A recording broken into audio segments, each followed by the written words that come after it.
వదిలేయండి అమ్మా. అమ్మా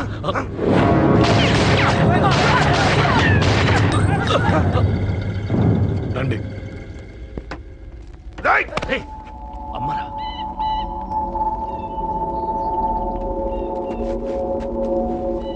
కూర్చోండి అమ్మా. కూర్చోండి కూర్చోండి, పర్లేదు కూర్చోండి.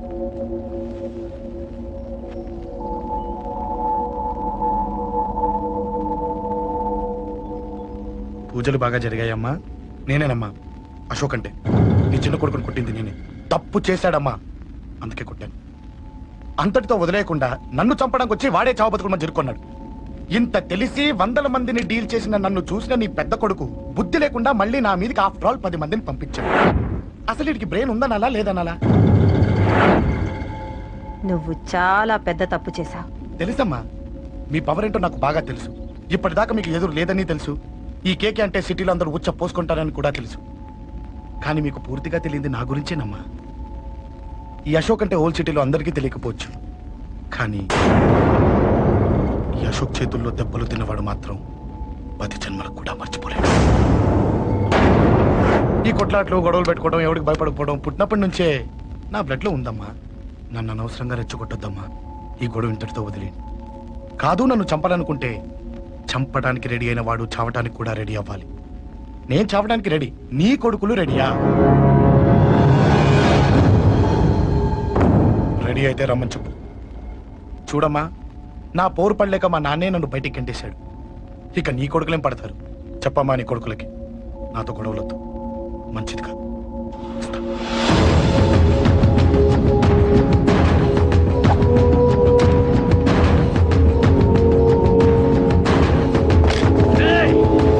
చావుని వెతుక్కుంటూ వచ్చావురా.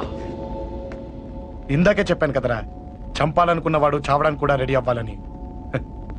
నీ తమ్ముడు హాస్పిటల్లో ఇద్దరినే పెట్టావు. ఆడు బతకాలని లేదా? చంపరా, చంపు, చంపరా. నువ్వు చంపాలనుకున్నప్పుడు నేను చావను, నాకు చావాలనిపించినప్పుడే చేస్తాను. రేయ్, చంపడం నీకు చాలా పెద్ద మ్యాటర్. స్కెచ్ చేస్తావు, ప్లాన్ వేస్తావు, స్పాట్ పెడతావు. అదే చంపడం నాకు అలవాటైందనుకో, సెకండ్కి 20 మందిని నరుకుతా.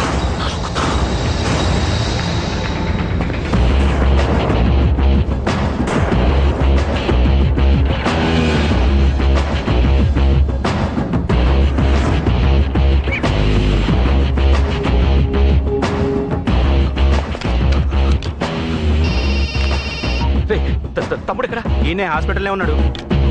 తమ్ముడు మన కంట్రోల్లోనే ఉన్నాడా? హాస్పిటలే మన కంట్రోల్ ఉందన్నా. మరి అశోక్ గారు అలా అన్నాడు. అన్నా వాడు పేకుంటాడన్నా.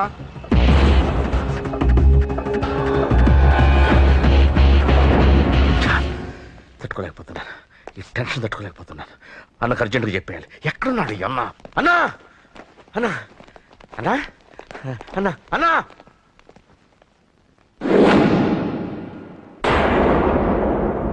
ఏమైపోయావు? ఎక్కడికి వెళ్ళావన్నా?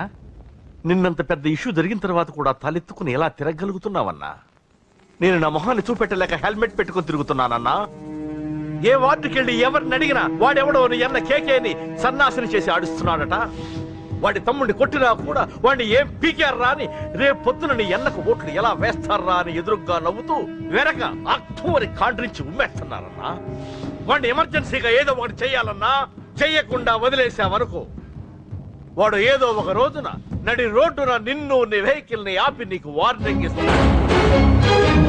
అమ్మ పక్కనుంటే అమ్మకు కూడా గన్ను గురిపెట్టి అమ్మకు నీకు కలిపి వార్నింగ్ ఇస్తాడు. అది జరిగే వరకు నువ్వు వింతేనా అన్నా? React react. అది అది ఆ మాత్రం చాలన్న వాడికి. రియాక్ట్ కా అన్నా. నర్సింగ్ అన్నా, వాడి మీద రియాక్షన్ ఇవ్వమంటే నా మీద ఇచ్చాడేంటి? రియాక్షన్ ఇవ్వమంటే ఇచ్చాను నీకు. అంటే జరగబోయేది చెప్పడం కూడా తప్పంటావా? జరగబోయేది కాదు, జరిగిందే చెప్పావు నువ్వు. అంటే రోడ్డు మీద వార్నింగ్ ఇవ్వటం కూడా జరిగిపోయిందా? జరిగిపోయింది. పెద్దోడా, ఆవేశపడకు. ఏంటమ్మా నువ్వు అనేది? టైం మంది కాదురా, వాడి టైం నడుస్తుంది. సిటీలో నీ పేరు చెప్తే భయపడతారు. నీకంత పేరు రావడానికి ఎంతో టైం పట్టింది. కానీ నిన్ను దెబ్బ కొట్టగానే వాడికి నీకన్నా పెద్ద పేరొచ్చింది. చూసావా, పోలీసు వాళ్ళు టీవీ వాళ్ళు వాణ్ణి మోసేస్తున్నారు. వద్దురా, ఈ టైంలో ఒక్క అడుగు నువ్వు తప్పుగా వేశావంటే ఒక్కో మెట్టు వాడు పైకెక్కుతాడు. పండా కోసమే నువ్వు గొడవల్లోకి దిగావని వాడు అనుకుంటున్నాడు. అదే ఆ అమ్మాయి కోసమని తెలిస్తే ఇంకేముంది అన్న స్టోరీ ఆ రోడ్డు మీద అయిపోతుంది. మ్మ్. వాడన్నది నిజంరా. వాడి గురించి మీరు చెప్తే విని తక్కువగా అంచనా వేశాను. వాణ్ణి చూశాక వాడేంటో తెలిసింది. వాణ్ణి బలంతో ఏమీ చెయ్యలేం. తెలివితో చంపాలి, తెలివిగా చంపాలి. నేను చెప్తాగా.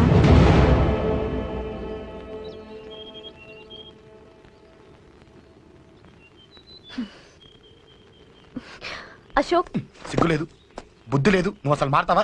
నువ్వు మారవు. ఎప్పుడు చూడు గొడవలు గొడవలు గొడవలే. చెయ్యి. ఏయ్. అమ్మ చెప్తే వినవు, నాన్న చెప్తే వినవు, ఫ్రెండ్స్ చెప్తే వినవు, ఆఖరిగా దేవుడు చెప్పినా వినవురా నువ్వు. అశోక్, నాకు తెలుసు అంజలి ఇక్కడికి ఎందుకు తీసుకొచ్చావు, ఏం చెప్పాలని తీసుకొచ్చావు కూడా నాకు తెలుసు. నా మీదే ప్రాణాలు పెట్టుకొని బతుకుతున్నావు నువ్వు. నీ కోసం కూడా నేను మారట్లేదంటే నాకు శిక్ష పడాల్సిందే, పడాల్సిందే. నేను చేసింది తప్పని నీకు అనిపిస్తే నువ్వే శిక్ష వేసినా నేను రెడీ.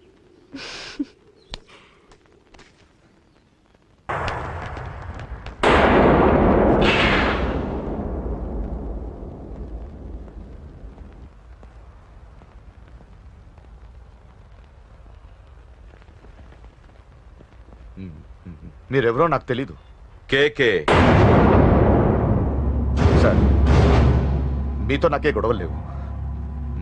మీకు కావాల్సిన మనిషి వేరెవరో అయి ఉంటారు. వీళ్ళు కన్ఫ్యూజ్ అయి నన్ను తీసుకొచ్చారు. అశోక్ చచ్చిపోవాలి. సార్, సార్ ఏం చెప్తున్నారు మీరు? వాడు మా దారి కట్టొస్తున్నాడు. నేను అసెంబ్లీలో కూర్చోవలసిన వాడి నన్ను పబ్లిక్ లో దెబ్బతీశాడు. నేను చేసుకోవాలనుకునే అమ్మాయిని వాడు ప్రేమిస్తున్నాడు. సార్, అశోక్ నా కొడుకు ఒక్కప్పుడు, కానీ ఇప్పుడు నాకు వాడికి ఏ సంబంధం లేదు. అది నాకు అనవసరం, నాకు అనవసరం. వాడు బతకాలంటే ఒకటే ఛాన్స్. వాడి కాళ్ళు పట్టుకుంటావో కొట్టి కంట్రోల్లో పెట్టుకుంటావు. మళ్ళీ వాడు నా జోలికి రాకూడదు, నా ఎదురు పడకూడదు. చూడండి, మీ గొడవలుంటే మీరు చూసుకోండి. దయచేసి నన్ను ఇందులో లాగొద్దండి. నేనేం తప్పు చేయలేదు. రే రే రే రే వాడిని కనట నువ్వు చేసిన తప్పు, నా మాట వినకపోవడం ఇంకో తప్పు. మీరు ఎన్నైనా చెప్పండి, ఏమైనా చేసుకోండి, నాకు అనవసరం. అయితే చచ్చిపోరా నా కొడక. అంకుల్, ఏయ్, వెళ్ళ. రే అంకుల్ డొనేషన్ ఇవ్వండి అంకుల్. దేనికి? హార్ట్ ప్రాబ్లం ఉన్న చిన్న పిల్లలకి ఆపరేషన్ చేయడానికి అంకుల్. ప్లీజ్ అంకుల్, ఎంతో కొంత ఇవ్వండి అంకుల్. Thanks uncle. ఇదిగోండి, ఇది దేనికి? ఈ రోజు నా birthday uncle. Happy birthday. Thank you uncle. Bye. Bye. పాప ముద్దొస్తుంది కదా, నాకు పిల్లలంటే ఇష్టం.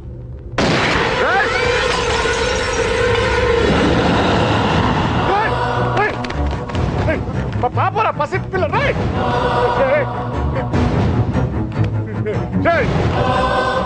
పసి బిడ్డను చంపేశావు కదరా. నువ్వేంటి మనిషివా పశువా? పశువుని ఆ పాప నేనేం చేసిందిరా? డిస్టర్బ్ చేసింది. ఎవరడ్డొచ్చినా అంతే. ఎవడి కూతురో చస్తే ఇంత టెన్షన్ అయిపోతున్నావే? అదే నీ కూతురైతే నాకు చంపడం ఈజీ, నీ పెళ్ళాన్ని చంపడం ఈజీ, నిన్ను చంపడం చాలా చాలా ఈజీ.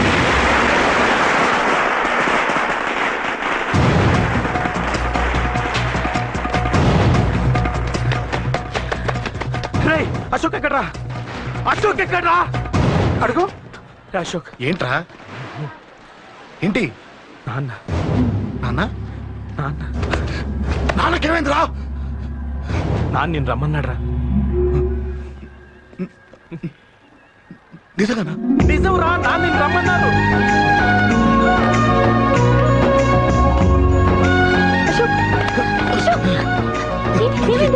అంజలి, నాన్న రమ్మన్నారు, నాన్న రమ్మన్నారు.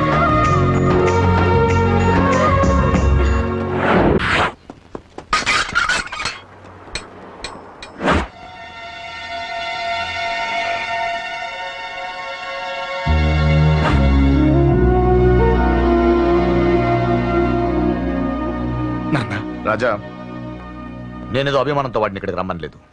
వాళ్ళ అమ్మా చెల్లెలు వాడికి అవకాశం ఇమ్మంటే వాడు మారతాడనే వాళ్ళ నమ్మకాన్ని నమ్మే పాతవన్నీ మర్చిపోయి వాడిని ఇక్కడికి పిలిపించుకున్నాను. నలుగురితో మంచిగా బ్రతకడం నాకు ఇష్టం, నలుగురితో గొడవలు పెట్టుకోవడం వాడికి ఇష్టం. కానీ ఇక అది కుదరదు. నేను చెప్పినట్టు నడవాలి. చెప్పండి అంకుల్, మీరేం చెప్పినా అశోక్ వింటాడు. వాడి చదువుకి అర్హతకి సంబంధం లేకుండా మెకానిక్ గా బ్రతకడం నాకు ఇష్టం లేదు. ఇదిగో అపాయింట్మెంట్ ఆర్డర్. ఢిల్లీలో ఉద్యోగం, నాకు నచ్చిన ఉద్యోగం. వాడికి నచ్చినా నచ్చకపోయినా చేయాలి, వెంటనే జాయిన్ అవ్వాలి. ఇవన్నిటికి ఒప్పుకుంటే ఇంట్లోకి రమ్మను. ఒప్పుకుంటాడు అంకుల్, కానీ మీరే వాడితో మాట చెప్పచ్చుగా. ముందు వాడు మారాలి. ఆ నమ్మకం నాకు కలిగిన రోజు నా కొడుకుతో మాట్లాడమని ఎవరు నాకు చెప్పాల్సిన అవసరం లేదు, నేనే మాట్లాడతాను.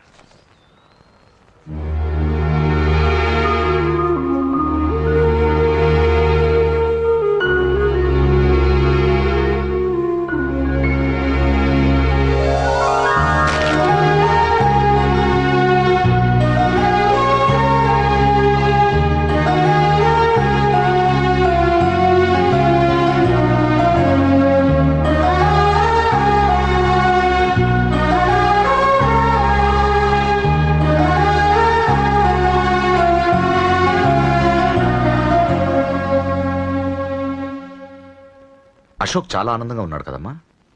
అవునంకల్. నీ పేరేంటమ్మా? అంజలి. వాడెప్పుడు ఇలా ఆనందంగా ఉండాలని నేను కోరుకున్నాను, కానీ వాడే నా మాట వినలేదు. ఇక నుంచి వింటాడంకల్. ఆ నమ్మకంతోనే వాడికి అవకాశం ఇచ్చాను. కానీ ఈసారి ఏదైనా తేడా జరిగితే నేనే వాడికి దూరంగా వెళ్ళిపోతాను. అలా జరగదు అంకల్. ఈ ఆనందం లైఫ్ అంతా ఉండాలి. అలా ఉండాలంటే వాడి జీవితం నుంచి నువ్వు వెళ్ళి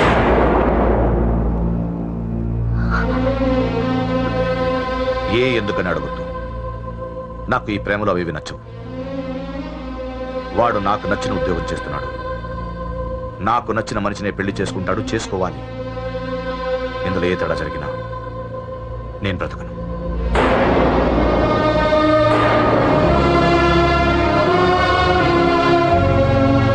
మా నాన్నంటే నాకు ప్రాణం. ఆయన్ని కలవడానికి ఏం పోగొట్టుకోవడానికైనా సిద్ధంగా ఉన్నాను. ఏదో ఒక రోజు మీ నాన్న నిన్ను తప్పకుండా ఇంటికి పిలుస్తారు. నేను చెప్తే అది జరిగి తీరుతుంది. నీ బాధ నాకు అర్థమైందమ్మా. 25 ఏళ్లు పెంచిన కొడుకు 2 ఏళ్లు దూరం అయితే పడే నా బాధ కన్నా 4 రోజుల క్రితం మొదలైన నీ ప్రేమను వదులుకోవడం పెద్ద బాధ అనిపించదు.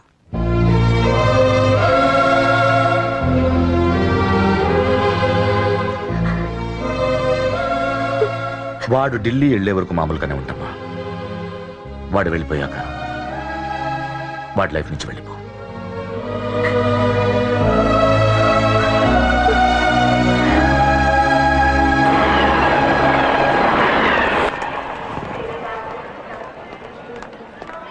వెళ్ళిన వెంటనే ఫోన్ చేస్తావు కదా. నీతో చాలా మాట్లాడాలనుందిరా. ఇంటికొచ్చిన కొడుకుని 2 రోజులు కూడా ఉండనివ్వకుండా ఎక్కడో ఢిల్లీకి పంపిస్తున్నారు. ఈ మాత్రం దానికి నేను పిలవడం దేనికంట? అమ్మా, నన్ను పిలిచారు, అదే చాలు. అక్కడ ఎవరితోనూ గొడవలు పెట్టుకోకు. జాగ్రత్త నాన్న. రేయ్, సిగ్నల్ పడింది, రారా. వస్తాను రా. అలాగే.